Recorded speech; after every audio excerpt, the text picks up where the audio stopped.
हाँ, लेकिन खाना तक ठीक है, डरावना आपसे तो कम ही लग रहा है। देखो मुझसे उलझो मत।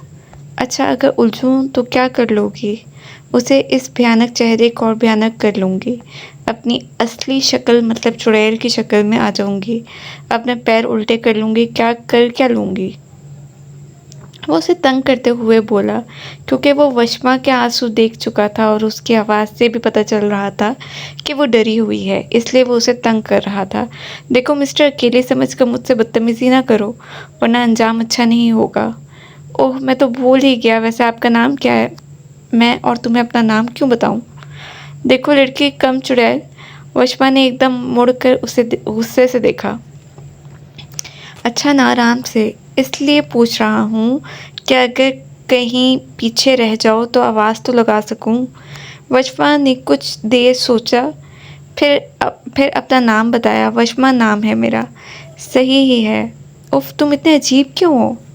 अच्छा सवाल है, लेकिन एक बात का दुख है बस। दुख फॉर व्हाट? मतलब अब मुझसे अजूबों के सरदार अजीब होने का पूछ रही है। अब मैं क्या जवाब दूँ बताओ? तुमसे बात करना ही फ़िज़ूल है। वो पैर पटकती आगे चलने लगी। ओह हेलो मैडम, एक दुनिया मुझसे बात करने को तरसती है। मेरा वक्त बहुत कीमती है। Keep it in keep that in your mind. Okay? सही कहा, तुम्हारा वक्त कीमती तो होगा। आपको कैसे पता? आप देखो ना, सोने के बाद और उठने से पहले का तुम्हारा टाइम कीमती ही होता है ना, और इसी में लोग तुमसे मिलने को तरसते होंगे। वो उसकी बात पर मन ही मन में मुस्कुराया। वैसे बात सुनो, वो दरख्त का सहारा लेकर आगे बढ़ा, क्योंकि रास्ता बहुत ख़राब था। कहो। वशमा भी उसके पीछे ही थी। बचपन से ऐसी ही हो या जंगल में आकर ऐसी हुई हो? क्या मतलब? मतलब बचपन में अगर मजबूत कर लिया होता ना तो गिरता नहीं। क्या मजबूत और क्या नहीं गिरता? वही दिमाग का पेच लोगों का ढीला होता है। आपका ढीला तो था, यहाँ आकर लगता है गिर ही गया है। Will you please shut up? एक तो खौफनाक जंगल, ऊपर से इसकी बकबक। ओ गॉड हेल्प मी। हा हा। God not help unkind people.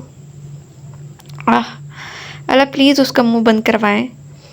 क्यों मेरे पीछे पड़ी हो लड़की? ये माना मैंने कि हैंडसम हूँ, लेकिन इसका मतलब ये नहीं अकेला देख के एडवांटेज लो। आज तो उसके अंदाज ही निराले थे। ज़िंदगी में पहली बार वो ऐसे किसी से फ्रैंक हुआ था। Oh just shut up. नाम क्या बताया था तुमने? हा हा हा, मैंने तो बताया ही नहीं। मेरी नकल उतारे बगैर भी कह सकती थी कि अपना नाम बताएं। खैर, ना चीज़ को ध्यान खान कहते हैं। Sound like time. अरे इतना अच्छा नाम तो है, मुझे भी आपका नाम अजीब लगा, लेकिन मैंने तो ऐसा नहीं कहा। वो अच्छा समझा, आपने जल कर ये कहा। मैं क्यों जलूंगी तुम्हारे नाम से? वशपा ने सर झटका। बस बस, अब मैं अपने नाम की क्या तारीफ़ करूं? वो उसको छेड़कर महफूज हो रहा था, वरना उसे इस तरह बातें करते कोई देख लेता तो गश खाकर गिर जाता। कि ध्यान खान और इतनी बातें। फजूल बात करना उसे पसंद ना था, लेकिन आज वो उस लड़की को जिच करने के लिए बोलता ही जा रहा था। आपने वो मूवी देखी है? उसने बैग ऊपर किया। इस सिचुएशन में तुम्हें मूवी याद आ रही है? मेरा तो चलो गिर गया होगा, तुम्हारा तो था ही नहीं। वो मुस्कुराया और दांतों तले अपना निचला होंठ दबाकर उसको देखा, जो झिंझुला कर इधर उधर देख रही थी। वैसे अगर बुरा ना मानो तो एक बात कहूँ, इतनी देर से जो ये नॉन स्टॉप बोले जा रहे हो, मुझसे इजाज़त लेकर ही तो बोल रहे हो। वशपा ने चिढ़कर कहा। आपको हंसी नहीं आती क्या? अब वो उसको क्या बताती, वो उससे ज़्यादा बातूनी और हंसमुख है, लेकिन इस वक्त वो टेंस है, जिसकी वजह से उसे कुछ अच्छा नहीं लग रहा। फजूल हंसने की आदत नहीं है मुझ में। जो जोक्स पर भी हंसी नहीं आती क्या? इंसान हूँ और जोक्स हंसने के लिए होते हैं। वो बोलते हुए आगे बढ़ रही थी। ध्यान ने एकदम उसका बाजू पकड़ा, क्योंकि पत्थर से वशमा का पाँव फिसल गया था। उसकी चीख निकलते निकलते रुकी। ध्यान से चलो, यहाँ से तो मीलों दूर भी मुझे किसी इंसान की रिहाइश नहीं लगती। हम कहाँ जाएंगे? वो रूहान सी हो गई। सही कह रही हो, जंगल आगे ज़्यादा घना लग रहा है। हमें भी यहीं रुक जाना चाहिए। ध्यान संजीदगी से बोला। ध्यान ने मोबाइल की रोशनी से इर्द-गिर्द देखा। चारों तरफ लंबे घने दरख्त थे। अभी वो देख ही रहा था कि उसकी मोबाइल बंद हो गया। वशमा एकदम घबरा गई। ध्यान, उसने कांपती आवाज़ में उसे पुकारा। डरो नहीं, इधर ही हूँ। मोबाइल है क्या? उसके पास आया। बैटरी लो है, बस अब इधर ही रुकना होगा। तुम्हारे पास कोई टॉर्च वगैरह नहीं है? नहीं है क्या? वशमा ने उसकी तरफ देखकर पूछा। नहीं, किसी काम के इंसान नहीं हो तुम। 1 मिनट, ये इल्ज़ाम मुझ पर क्यों? क्यों का क्या मतलब है? तुम्हारे पास टॉर्च लाइट तक नहीं है। वाह मैडम वशमा, कह तो ऐसे रही हो जैसे मैं यहाँ पूरी तैयारी से आया था, या यूँ कहो कि मुझे इल्हाम हुआ था कि जंगल में फंस जाऊँगा। उफ, फिर भी बंदा टॉर्च तो रखता है ना साथ। अच्छा, तो आपने क्यों नहीं रखी? अब मैं कहूँ कि आप किसी काम की नहीं हैं? देखो, अभी लड़ना फजूल है, मिलकर कोई हल निकल सकता है क्या? तो मैं भी तो यही कह रहा था कि मिलकर कुछ सोचते हैं। लेकिन क्या? अभी तो कुछ नहीं हो सकता, सुबह ही कुछ करेंगे। वो ना चाहते हुए भी चुप हो गई, क्योंकि उस जंगल में इन दोनों को ही एक दूसरे का आसरा था। ध्यान ने दोनों बैग नीचे रखे, फिर अपने बैग से एक शॉल निकाली और नीचे बिछाकर दरख्त के साथ टेक लगाकर बैठ गया। वशमा मुंह खोले उसे देखे गई। चांद अपनी चांदनी बिखेर रहा था। पूरी रात क्या अब खड़ी रहोगी? बैठ जाओ। वो थोड़ा सा दूसरी तरफ हो गया। आग जला लो। कह तो ऐसे रही हो जैसे मैं जंगल का रिहायशी हूँ। फौरन उसे पत्थर घिस कर आग जला लूँगा। ध्यान जल कर बोला। अरे हाँ, पत्थर को घिसने से आग जलाई जा सकती है। वो चहक कर बोली। तो जलाओ ना, मना किसने किया है? तुम जलाओ, मैं लड़की हूँ, मैं कैसे जला सकती हूँ? अच्छा, आप लड़की हो? देखो प्लीज़ बात को समझो, मोबाइल ऑफ हो चुके हैं, कुछ करो। अच्छा सब्र करो, कुछ करता हूँ। वो वशमा की रोहानसी आवाज़ सुनकर खड़ा हुआ। आसपास से लड़कियाँ और पत्ते जमा किए, फिर जेब से लाइटर निकाल कर आग जला दी। वो वशमा की तरफ मुड़ा। दोनों ने एक दूसरे को देखा। अब वो एक दूसरे को देख सकते थे। ध्यान वशमा को देखते ही ठटका। उसकी शक्ल उसे जानी पहचानी लगी। तुम झूठे इंसान, पहले कह नहीं सकते थे कि लाइटर है तुम्हारे पास? आप तो ऐसे कह रही हैं कि आपने पत्थरों को घिस घिस के आग जलाने की कोशिश कर ली। वो गुस्से से सामने जाकर बैठ गई और आग को देखने लगी। ध्यान भी उससे कुछ फासले पर बैठ के। दोनों के दरमियान खामोशी थी। सर्द होती रात में आग उनके लिए कारामद साबित हो रही थी। सर्दी की शिद्दत में कुछ कमी महसूस हुई तो ध्यान ने अपने बैग की साइड जेब में हाथ डाला। कुछ खाओगी? वशमा ने उसकी तरफ गर्दन मोड़ी। वो बिस्किट निकाल रहा था। बिस्किट देखकर वशमा की भूख चमक उठी, लेकिन उससे लेते हुए वो हिचकिचाई। ध्यान उसकी झिझक समझ गया। 3 बिस्किट निकालकर बाकी पैकेट उसको दे दिया। Thank you. वशमा ने आहिस्ता से पैकेट पकड़ लिया। एक बात पूछूं वशमा? कुछ देर बाद वो दोबारा उससे हम कलाम हुआ। अब की बार वो संजीदा था। वशमा ने उसे देखा। साफ रंगत, रोबदार शख्सियत। देखने में तो वो संजीदा ही लगता था। दिल ही दिल में वशमा उसकी तारीफ कर रही थी। बिलाशुबा वो बहुत खूबसूरत था। वशमा वो उसकी आंखों में देखकर बोला तो वो चौंकी। जी, यहाँ कैसे आई? वो भी अकेली? मैं तो अपने घर जा रही थी। दरअसल मैं लंदन में थी।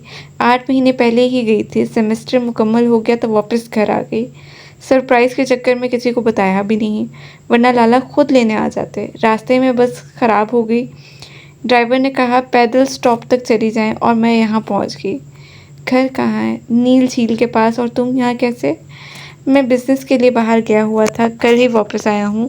इस्लामाबाद से दोस्त की गाड़ी लेकर हवेली जा रहा था। 1 साल में यहाँ के तो रास्ते ही बदल गए। अचानक गाड़ी का टायर पंचर हो गया और मैं घूमते घूमते आपके सामने। घर कितना दूर है? वशमा ने पूछा। आपके घर से ज़्यादा दूर नहीं है, वादी झील में ही है। अच्छा।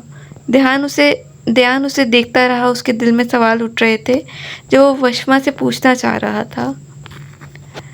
क्या हुआ, कुछ पूछना है? उसकी नज़रें खुद पर महसूस करके वो बोली।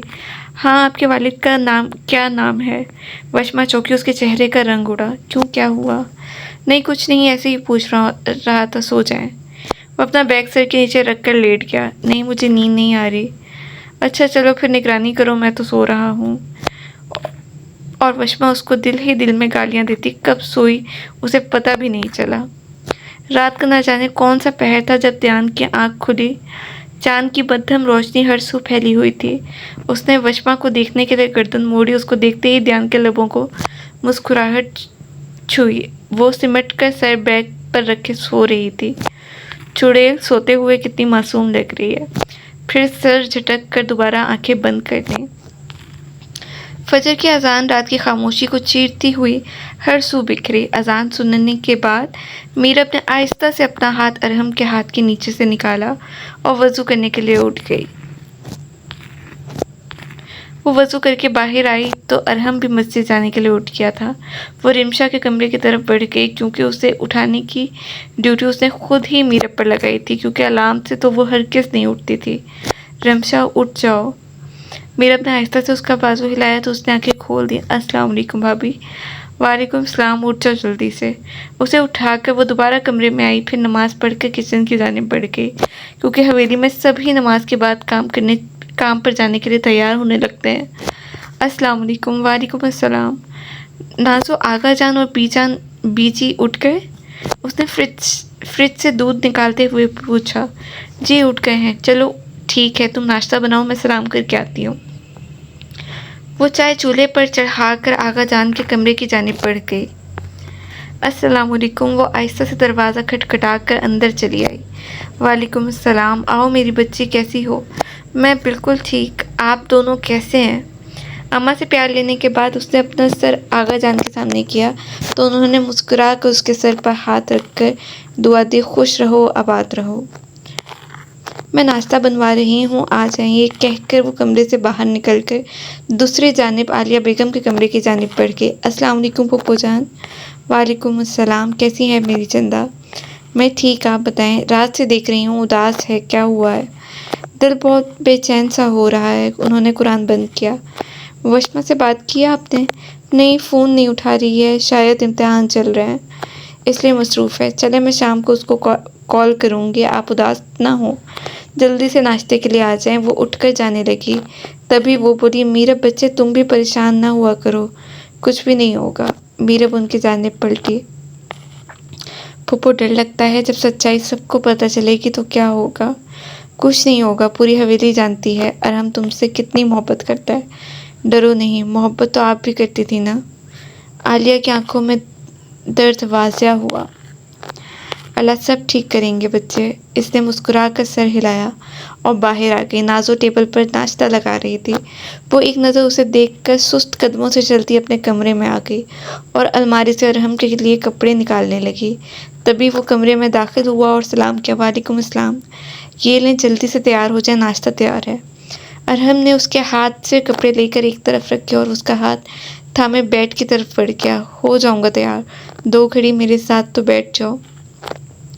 मैं तो हर वक्त आपके पास बैठने के लिए तैयार हूँ, आपको ही काम पर जाने की जल्दी होती है। उसने मुस्कुराते हुए अपने दोनों बाजू अरहम के गले के गिर्द फैलाए। अरहम ने उसका हिजाब की तरह लपेटा दुपट्टा खोल कर कंधे पर डाला और उसका कैचे उतारा। बस फिर क्या था, मीरब के लंबे बाल किसी आबशार की तरह कमर पर गिरे। उफ अरहम, आपको पता तो है मुझसे नहीं संभलते इतने लंबे बाल। एक तो आप कटवाने भी नहीं देते, अब आप ही इनको बांधेंगे। ऐसे ही खुले रखा करो, मुझे अच्छे लगते हैं।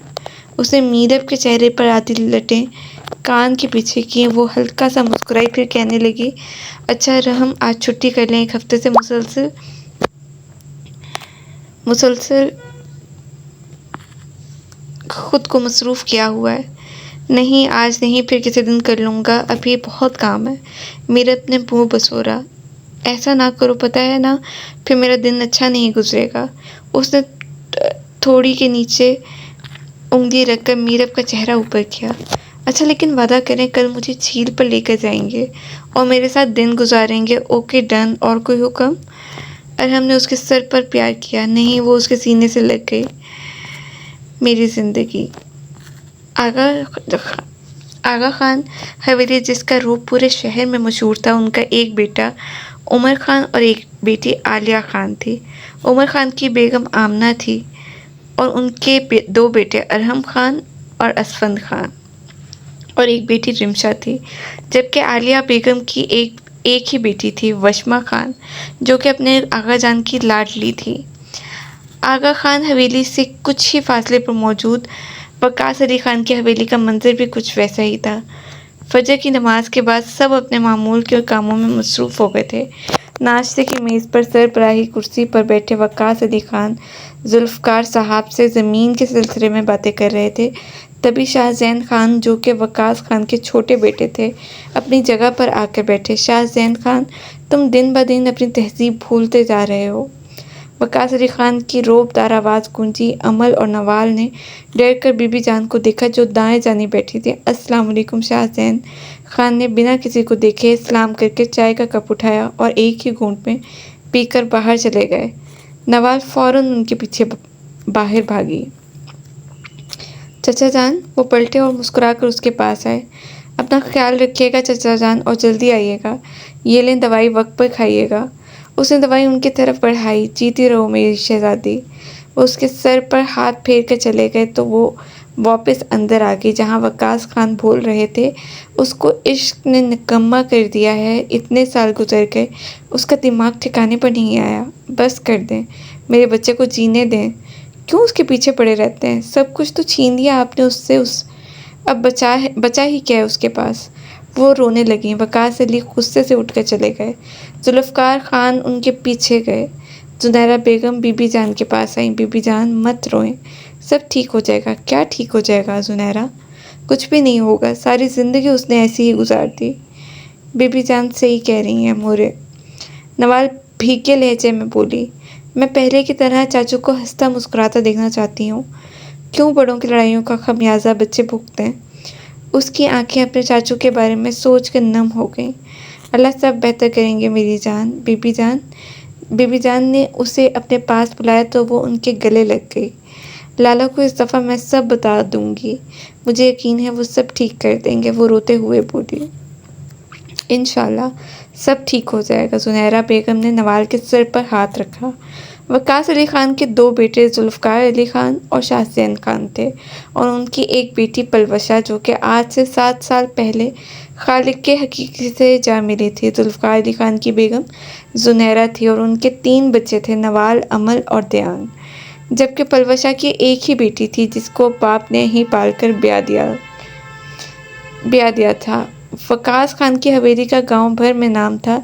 ज़मीनी मसला हो या कारोबारी मसला, सारे खाते वक्कास खान के हाथों में थे, और उनके बाद हवेली का छोटा खान दयान खान इलाके की शान था। वो शीशे के सामने खड़ी बाल बना रही थी। तभी मुलाजमा उसके कमरे में आई। आलिया बीबी। जी, आप मेरे साथ झील तक चलेंगी? हैं, क्या बोल रही हो आयशा? 1 हफ्ते बाद मेरी शादी है। बीजी ने मुझे मना किया है बाहर जाने से। चले ना आलिया बीबी, आप चली जाएंगी, फिर मैं अकेली हो जाऊंगी। अच्छा चलो। वो दोनों झील पे आ गई। मौसम बहुत खुशगवार था। मगरिब की अज़ान में अभी वक्त था। झील चारों तरफ से सब्ज़े में घिरी हुई थी। सामने एक पहाड़ था, जिसमें से चश्मे का पानी आबशार की तरह गिर रहा था। आयशा आलिया जो ही कुछ कहने के लिए पलटी तो आयशा वहाँ थी ही नहीं। ये कहाँ गई? उसने इर्द गिर्द देखा। मुझे पीछे से मरवाएगी। वो चादर ठीक करती वापस जाने लगी। तभी दरख्त के पीछे से कुछ सामने आया। उसकी आंखें हैरत से फैलीं। शाह? जी शाह की जान, आपका शाह। वो उसके सामने आकर खड़ा हो गया। ब्लैक जीन्स पर ब्लू शर्ट और उस पर काली लेदर की जैकेट पहने वो बहुत प्यारा लग रहा था। शाह पागल हो, कोई देख लेगा। उसने परेशानी से इर्द गिर्द देखा। कोई नहीं देखेगा। आयशा को तुमने भेजा था? आलिया ने घूर कर पूछा। हाँ ना। मुझे फंसवाओगे शाह? वो जाने लगी, लेकिन शाह ने फ़ौरन उसका हाथ पकड़ लिया। उफ शाह, छोड़ो मेरा हाथ। तुम्हें कोई शर्म है? 2 हफ्तों बाद हमारी शादी है और तुम मेरे सामने खड़े हो। लड़की शादी से पहले छुप छुप कर मिलने का अलग ही मज़ा है। वो एक अंदाज से बोला। ज़्यादा ओवर नहीं हो शाह। अभी आगा जान ने देख लिया ना तो तुम्हें छोड़ेंगे नहीं। सारी आशिकी निकल जाएगी। कुछ नहीं कहेंगे, मेरे होते हुए डरती क्यों हो? उसने उसकी नाक को खींचा तो आलिया ने हल्का सा थप्पड़ उसके हाथ पर लगाया।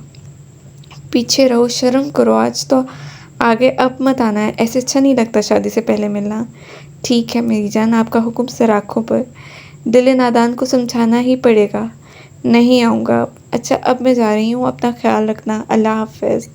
वो फ़ौरन जाने के लिए भागी। आली आवाज़ पर उसने गर्दन मोड़ी।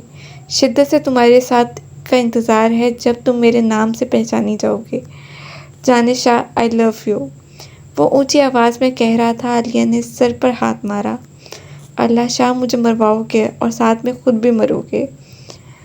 वो हवेली की तरफ भाग गई।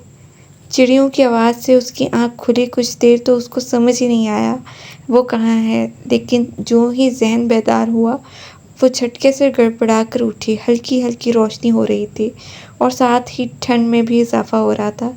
उसने दाएं जानिब देखा जहाँ रात को ध्यान सोया था। अब वो जगह खाली थी। वो घबरा कर खड़ी हुई। ये कहाँ गया? कहीं मुझे छोड़ तो नहीं गया? नहीं, बैग इधर ही है, मुझे छोड़ कर नहीं जा सकता। उसने लंबा सांस लेकर हिजाब खोला था ताकि सही से ले सके, क्योंकि सारे बाल बाहर आ रहे थे। हिजाब सही से लेने के बाद उसने ध्यान की ही शॉल पर नमाज पढ़ी। अल्लाह हमारी मदद करे, हमें खैरियत से घर पहुंचा दे।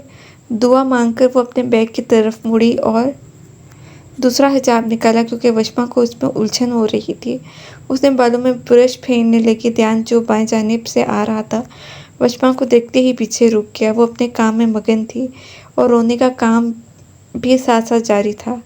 डार्क ब्राउन बाल जो कमर तक थे उसने पोनी में कैद किए और जल्दी से हिजाब दिया। कदमों की आवाज़ पर उसने बाएं जानिब देखा, फिर फ़ौरन आंसू साफ किए और खड़ी हो गई। लेकिन ध्यान उसकी आंखें आंसू देख चुका था। ये लो, पानी पी लो, चश्मे से लाया हूँ। उसने पानी की बोतल वशमा के सामने की, जो उसने थाम ली, लेकिन पानी नहीं पिया। उसके रोने का काम फिर शुरू हो चुका था। रोने और सर्दी की शिद्दत की वजह से उसकी नाक और रुखसार लाल हो रहे थे। ध्यान उसको देखते ही मुस्कुराया। वो कोई छोटी सी बच्ची लग रही थी। उसने शॉल बैग में डाली और बैग कंधे पर उठाकर वशमा का बैग हाथ में पकड़ा। वशमा रोने में मगन थी। कुछ देर तो वो नज़रअंदाज करता रहा, लेकिन फिर झुंझुलाकर उसकी तरफ पलटा। चुप करो, पागल हो, फजूल में रोई जा रही हो। वो झुंझुला कर बोला। तुम होगे पागल, भला कोई फजूल में रोता है? उसने टिश्यू से नाक साफ किया तो ध्यान ने मुंह बनाया। अच्छा तो वजह बताओ, क्यों रो रही हो? कोई एक वजह हो तो बताओ ना। सारी वजूहात बता दूँ? मैं सुन रहा हूँ। उसके सामने दरख्त के साथ कमर टिकाकर खड़ा हो गया। पहली वजह, मैं जंगल में अकेली हूँ। जी नहीं, मैं हूँ तुम्हारे साथ। तो तुम भी तो अकेले हो। जी नहीं, दो लोग कभी अकेले नहीं होते। अब दूसरी वजह बताओ। दूसरा, मेरा मोबाइल बंद हो गया है। मुझे नावल पढ़ना था, कहानी बीच पे रह गई है, पता नहीं क्या हुआ होगा। एक नया दुख सोचकर वो दोबारा रोने लगी। नावल? ध्यान ने हैरत से उसे देखा। उफ, तीसरा बताओ। उसने अपना सर पकड़ा। तीसरा, वो बोल भी दो। मुझे भूख लगी है, मैं इतनी देर भूखी नहीं रह सकती। ध्यान उसे देखता रहा, फिर कपड़े झाड़ते हुए सीधा हुआ। और कोई वजह नहीं, बस यही है। ठीक है, मैंने सब सुन लिया, अब रोना बंद करो और चलो। खाना तो यहाँ नहीं मिल सकता। हाँ, अलबत्ता आप किसी की खुराक ज़रूर बन सकती हैं। मैं नहीं आऊँगी। ठीक है, बैठी रहो, मैं जा रहा हूँ। अच्छा है, आज जंगल में जानवरों की पार्टी होगी। वाह! वो उसे चिढ़ाता आगे बढ़ गया। वशमा को जो ही उसकी बात समझ आई वो फ़ौरन उसके पीछे भागी। ओके खड़ूस, तुम्हें शर्म नहीं आती? एक अकेली लड़की को अकेला छोड़कर जा रहे हो। वशमा उसके पीछे भाग रही थी और ध्यान मुस्कुराहट दबाए आगे चल रहा था। बाकी दिनों की निस्बत आज मौसम साफ था। धूप चमक रही थी, जिसकी वजह से सर्दी की शिद्दत में कमी आई थी। मीरब, बच्चे आकर बैठ जाओ। आमना बेगम ने किचन में खड़ी मीरब को कहा। बस मोरिया आ गई। वो दुपट्टा सर पर रखती लाउंज में आई। पूरा दिन अपने आप को हलकान करके रखती हो, कुछ देर सुकून से बैठ भी जाया करो। बीजान उसे डांटते हुए बोली। बस खाना देख रही थी, अभी रिमशा और असफन लाला आ जाएंगे। वो आलिया बेगम के साथ बैठ गई। ये कितनी प्यारी शॉल्स हैं। उसने अपने सामने पड़ी एक शॉल उठाई। वहाँ ऐसी ही औरतें शहर से कपड़े वगैरह ले जाती थी और फिर घर घर जाकर बेचती थी। बीजी और बाकी सब वही देख रहे थे। तुम्हें अच्छी लगी? जी मोरिया, बहुत प्यारी है। तो ठीक है, ये लो साइमा, ये मीरब के लिए, और ये बीजी, और ये रिमशा की। आलिया, तुम भी कोई पसंद करो, उन्होंने आलिया बेगम को कहा। ये वशमा के लिए कैसी रहेगी? उन्होंने एक काली शॉल उठाई। उसके पल्लू पर बहुत ही नफासत से हल्की सी कढ़ाई थी। बहुत प्यारी है, वशमा पर बहुत जचेगी। मीरब ने मुस्कुरा कर कहा। अस्सलाम वालेकुम। असफन और रिमशा ने बुलंद आवाज़ में सलाम किया। वालेकुम अस्सलाम। आज मैं पार्टी करूँगी। रिमशा चहक कर बोली। हमें पता है कैसी होगी पार्टी। खाने के बाद सोगी और इशा के वक्त उठोगी, ये होगी पार्टी। असफन बीजी के साथ बैठते हुए बोला। लाला, पूरी 6 रातें जाग कर पढ़ाई की है, अब सोना तो बनता है ना। और आप सब बोर हो। वशमा आपी के साथ इतना मज़ा आता है। वशमा के नाम पर आलिया उदास हो गई। 4 दिन हो गए थे वशमा से बात किए हुए। वो किसी को बता भी नहीं सकती थी। बाकी सब पहले ही उसके बाहर जाने के खिलाफ थे। बाकी सब बाद में जाओ, जाकर कपड़े बदलो और मुंह हाथ धोकर आओ, खाना तैयार है। अच्छा, वो फ़ौरन उसे उठकर अपने कमरे की तरफ भागी। आमना बेगम ने घूर कर उसे देखा। कब ये लड़की तरीके सीखेगी? शादी की उम्र हो रही है। अभी तो बच्ची है, अभी तो शहजादी की उम्र है। बीजी ने असफन के कंधे पर हाथ रखा तो वो सर झुका गया। ओहो, असफन शर्मा रहा है। मीरब ने शरारत से कहा तो वो मुस्कुराता हुआ उठ गया। मैं आता हूँ। अस्सलाम वालेकुम। अरहम के आवाज़ पर सब ने दरवाजे की जानिब देखा। वालेकुम अस्सलाम। आ गया मेरा बच्चा। कैसा गुजरा दिन? वो बीजी के सामने झुका तो उन्होंने उसके सर पर प्यार करते हुए पूछा। आमना बेगम और आलिया से मिलने के बाद वो बीजी के साथ बैठ गया। अल्हम्दुलिल्लाह, दिन बहुत अच्छा गुजरा। आज जल्दी फारिग हो गया था। आगा जान और बाबा ज़मीनों पे चले गए तो मैंने सोचा घर चला आऊँ। मीरब ने पानी का गिलास उसके सामने किया। अच्छा किया, आ गए। अब आराम करो, खुद को इतना मसरूफ़ किया हुआ है। जाओ जल्दी से मुंह हाथ धो आओ, खाना तैयार है। वो जी कहता कमरे की जानिब बढ़ गया। मीरब भी नाजो को खाने का कहकर उसके पीछे कमरे में आ गई। खाने के आधे घंटे बाद वो सबको चाय देकर अरहम का कप लेकर कमरे में आई। वो बेड पर लेटा टीवी देख रहा था। अरहम वो उसके साथ बैठ गई और उसका हाथ अपने हाथों में थामा। जी, अरहम ने नज़रें टीवी पर जमाए ही जवाब दिया। मुझे क्या गिफ्ट देंगे? शादी की सालगिरह आने वाली है। अरहम ने मुस्कुराते हुए रुख उसकी जानिब किया और उसका हाथ लबों से लगाया। क्या चाहिए? उसने छत को देखते हुए सोचा, फिर बोली, मुझे कुछ नहीं चाहिए। अब आप बताएं। अरहम उसकी इस अदा पर दिलो जान से निहाल हुआ। मुझे इस चेहरे पर हमेशा मुस्कुराहट चाहिए। मीरब उसके सीने से लग गई। और मुझे मरते दम तक आपका साथ चाहिए। असर के बाद झील पर चलेंगे, तैयार हो जाना। सच में? वो चहक कर पीछे हुई, तभी उसका सर चकराया। मीरब ने अपना सर पकड़ा। क्या हुआ? मीरब, क्या हुआ? कुछ नहीं, बस एकदम चक्कर आ गया। चक्कर क्यों? उठो, मैं तुम्हें डॉक्टर के पास ले जाता हूँ। वो गाड़ी की चाबी उठाकर खड़ा हुआ, लेकिन मीरब मुंह पर हाथ रखती वॉशरूम की तरफ भागी। 2 मिनट बाद वो बाहर आई तो अरहम उसकी तरफ बढ़ा। मीरब, तुम्हारी तबीयत ठीक नहीं है, मुझे पहले क्यों नहीं बताया? चलो डॉक्टर के पास। अरहम उसे कंधों से थाम कर बेड तक लाया और पानी का गिलास उसकी तरफ बढ़ाया। 2 घूंट लेकर उसने गिलास रख दिया। मैं ठीक हूँ, कुछ भी नहीं हुआ। कोई ठीक नहीं, उठो, देखो रंग भी इतना पीला हो रहा है। मैं कुछ नहीं सुनूंगा, उठो। पक्का ना मैं ठीक हूँ? पक्का ना मैं ठीक हूँ? कल चले जाएंगे। अभी झील पर चलते हैं, मेरा बहुत दिल है वहाँ जाने का। बाहर जाऊंगी तो ज़रा फ्रेश हो जाऊंगी। पहले दिल बोझल हो रहा था, अब ठीक हूँ। अच्छा उठो, चलते हैं। मीरब ने उठकर चादर ली। फिर दोनों एक साथ नीचे आ गए। तुम रुको, मैं मोरे को बता कर आता हूँ। अरहम आमना बेगम के कमरे की जानिब बढ़ गया और वो बाहर आ गई। बीबी जी, गाड़ी निकालनी है, दरवाज़ा खोलूं? चौकीदार ने पूछा। नहीं नहीं, पैदल ही बस झील तक जाना है, चलो। और हमने उसका हाथ पकड़ा और दोनों बाहर निकल आए। हवेली के पीछे ही नीली झील थी। हरे भरे पौधों और लंबे दरख्तों के साए में ये झील खूबसूरती का एक दिलकश नमूना थी। वो दोनों साथ चलते हुए झील के पास आ गए। पता है अरहम, मुझे आपके साथ यहाँ आना बहुत अच्छा लगता है। उसने अरहम के कंधे पर सर रखा। मीरब, मुझे तुम्हारी तबीयत सही नहीं लग रही। रंग देखो कैसे फीका पड़ रहा है। वो परेशानी से उसे देखते हुए बोला। अरहम, मैं ठीक हूँ, चलें यहाँ बैठ जाते हैं।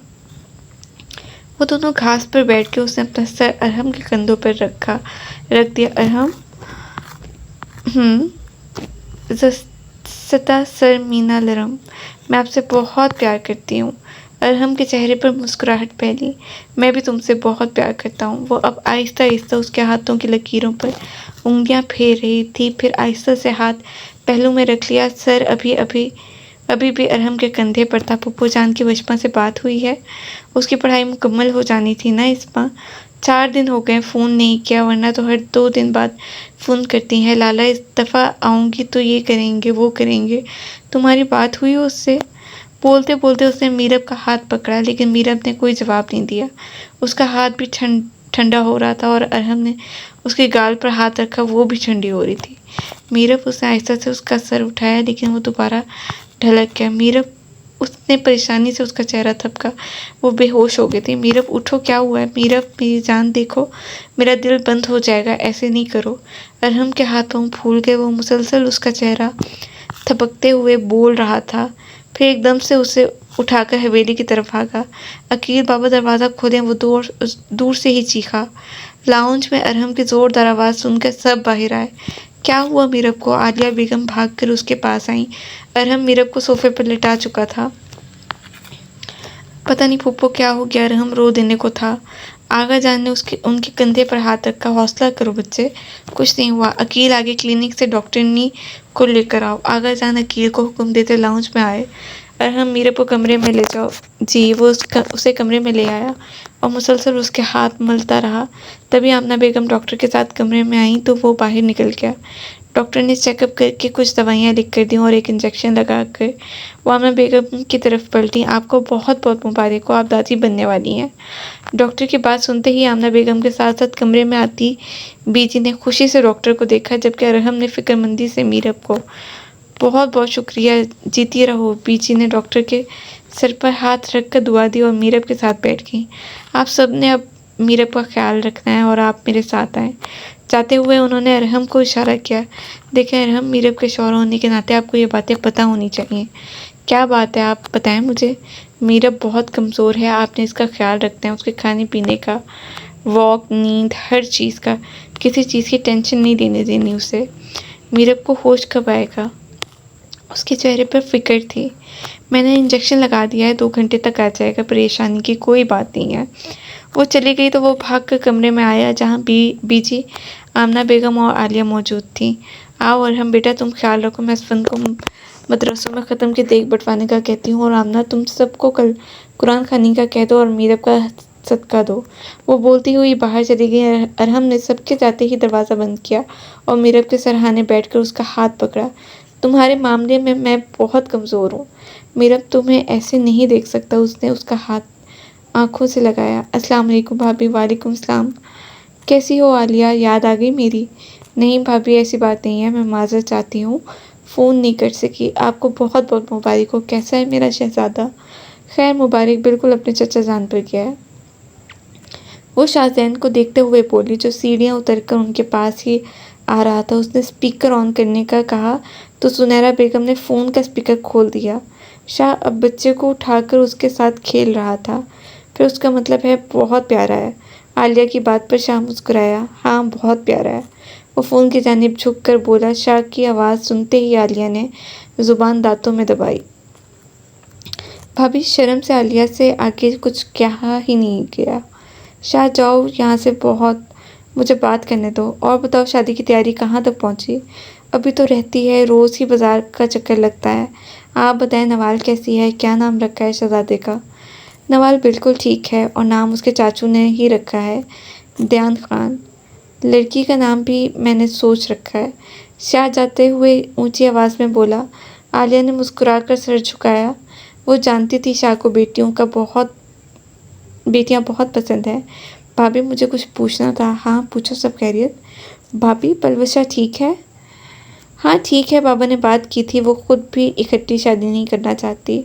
उसने बाबा को यही बोला है कि वो शाह की शादी में खूब हल्ला गुल्ला करना चाहती है, इसलिए अभी उसके बारे में ना सोचें।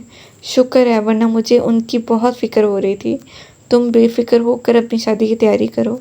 चले ठीक है भाभी, फिर बात होगी। अल्लाह हाफ़िज़। वो मुसलसल बड़बड़ाते हुए उससे पीछे चल रही थी। ध्यान, बस अब रुक जाओ, मैं थक गई हूँ। वो दोनों हाथ घुटनों पर रखकर झुकी और सांस बहाल करने लगी।